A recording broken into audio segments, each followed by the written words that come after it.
I'm thinking there's this new law on non-bailable offences which pertain to issues of rape, defilement, and I'm just saying to myself, it is a bit tricky because if the person is found not guilty right at the end of the trial, what will happen? How will we all face that person that we have judged, maybe through the press or by not investigating before we arrest? So, okay, I was just thinking maybe if the criminal system improves and the person is taken to trial, say within the next 3 weeks, and then he is found guilty or not guilty, it could help. But still, that is not the reason why the patient should be tried before we have all the facts before us.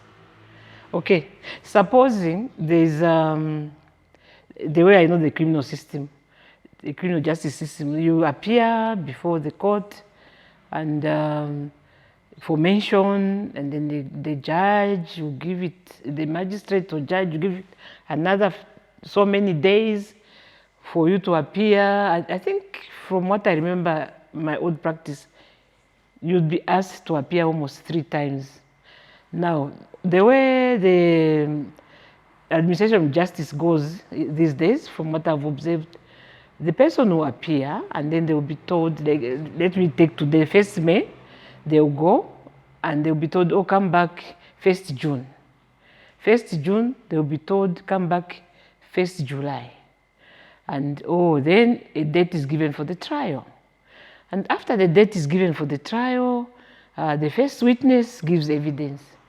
The prosecutor in most times is not going to proceed with the second witness because the way his story is structured, it must proceed from the first witness to the second witness to the third, who may even be a policeman, maybe the arresting officer who investigated, and so on. So, but if this witness is not there and they don't proceed, we are talking now, we're in September, and it means the matter can be given maybe 2 weeks, you come back in October.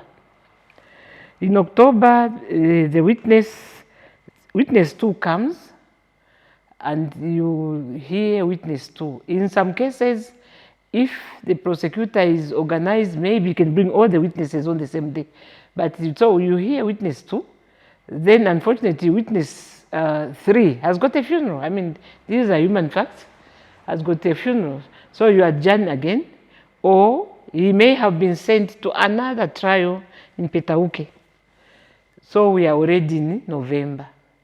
In November, if you are lucky, all the cases, the witnesses have submitted, and then you are told, go and prepare your submission, or depending on the judge's, magistrate's discretion, you submit there and then he says, okay, I'm setting the date for judgment on 5th February, the following year. See, we've already spent 6 months of this. The person is just going backwards and forwards. I'm putting it mildly because I know some cases where, because the magistrate himself can have a funeral, the magistrate himself can be on training, the magistrate himself or herself can and will not proceed because he or she has gone for training, and this happens. I know some people there are saying no, but if you've had a relative who was on trial, you will know how many times you've been to court and you've had this matter adjourned.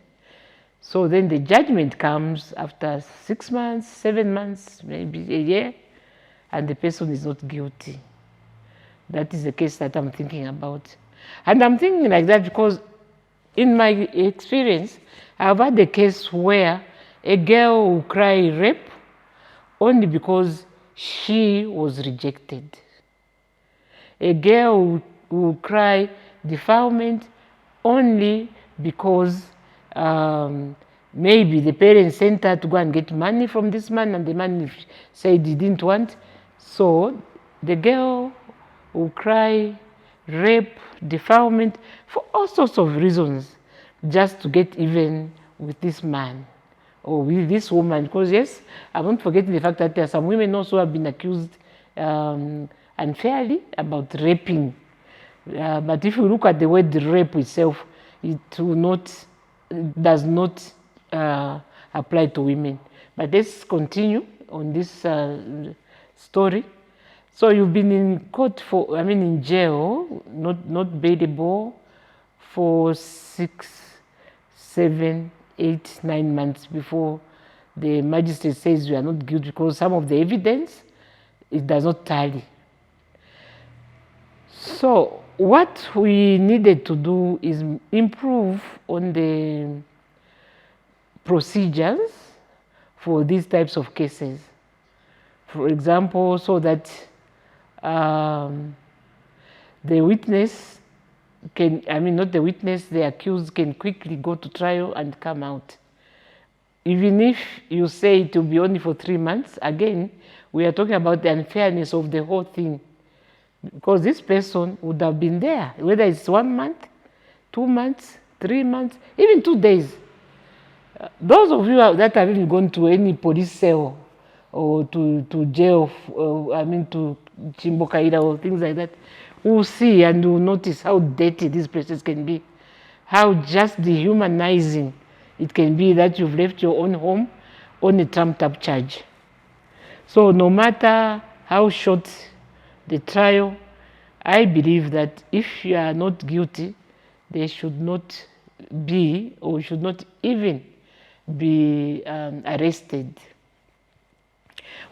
I don't know, maybe this thing can even be improved by the police themselves. Because the police in Zambia have this tendency of just arresting and investigating. So why don't we train the police, the prosecutors, in such a way that they investigate, and when they bring the matter before the magistrate, it's a fait accompli. They would have all the evidence that they need to show that this person is truly guilty or not guilty. Because then it would just be, hey, were you in this house at this day? Yes. Did you do this? Yes. I plead guilty, and you walk away. You go to jail for 15 years. And so you go to jail for 15 years or something. But I think for me, unless we improve the way we investigate these matters, it is unfair to have a law that is making your crime unbailable. But it's a law now. That is the law now. So we just have to see how it goes. And for me, I can see already that some of the women will not report. I'll tell you what, in the areas like Ngambi, where I have a lot of friends, I've noticed, even when some matter has been reported, because I do what is called child safeguarding matters. So this is something run by the church. So when a report is made of that sort, you go to this home, you find everybody is mum. No one wants to talk. They will even ask you, where did you hear the story? But they forget that in such areas, the neighbor can hear what is happening in the other house. Or even when you are complaining, they can hear what you are saying. So what happens there is people just refuse to talk. So what are you going to do now? Who is going to report and defend the children that are defiled, the women that raped by their husbands, etc., etc. Because for us, why we thought and why we investigated all this, because it was happening in silence. It was happening in the silence of the home and the culture of silence. So people were not discussing it.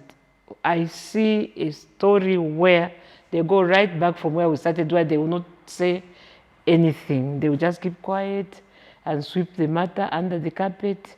In the meantime, the child will be defiled. She or he will live a traumatic lifestyle where everybody is just pointing at them and saying, the child who. and the parents to keep quiet, because why is the mother keeping quiet? This is a breadwinner. Don't forget that this is my breadwinner. So if I report, it means he stops providing for the family. But if I don't report again, what sort of future am I preparing for my own child? Am I saying that my child's life is less important? So all these things are going through my mind, but I'll leave it to the law and hope that for you that are listening, you can comment and help us come to some solutions, because definitely unbearable fences, not even people who steal vehicles and people who murder deserve that, except for the fact that maybe they will interfere with the witness. Thank you.